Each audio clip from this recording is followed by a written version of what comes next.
Youtubeurs, youtubeuses, bonjour, bienvenue en fait à mon cabinet de Bettencourt-sur-Somme.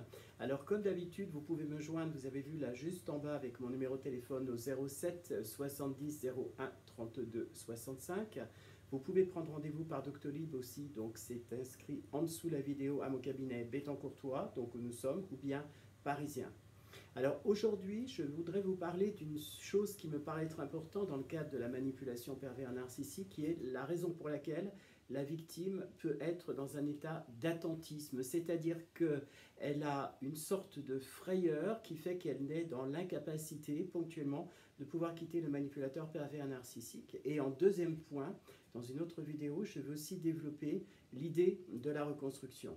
Lorsque le manipulateur donc met la main sur sa proie, donc la victime, eh bien celle-ci est donc, comme je l'ai déjà dit au fur et à mesure des vidéos, totalement digérée et dans l'incapacité absolue de pouvoir avoir la moindre réaction, c'est-à-dire qu'on pourrait imaginer que le manipulateur eh bien, a finalement fait en sorte de distiller à l'intérieur de sa victime un poison qui pourrait être finalement un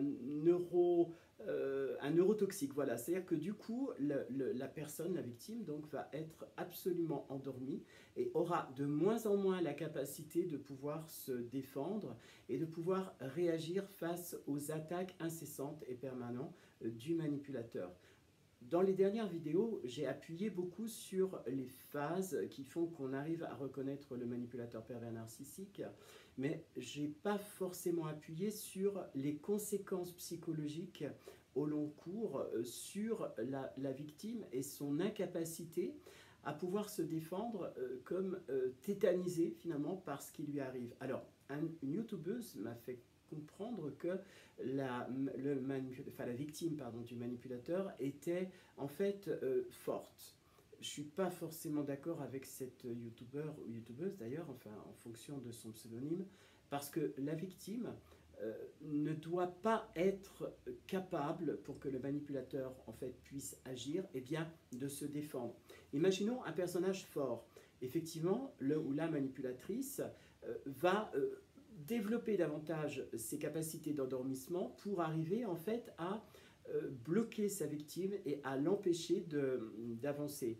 Lorsque sa victime est plus forte, le jeu, effectivement, si on parle d'un jeu manipulateur, ne sera que plus intéressant. Néanmoins, la problématique va être que sa victime va être dans l'incapacité de se défendre parce qu'elle lui aura fait donc des confidences. Et ces confidences, même pour un ou une en fait victime, eh bien, c'est ce qu'aura utilisé le manipulateur pour endormir sa victime.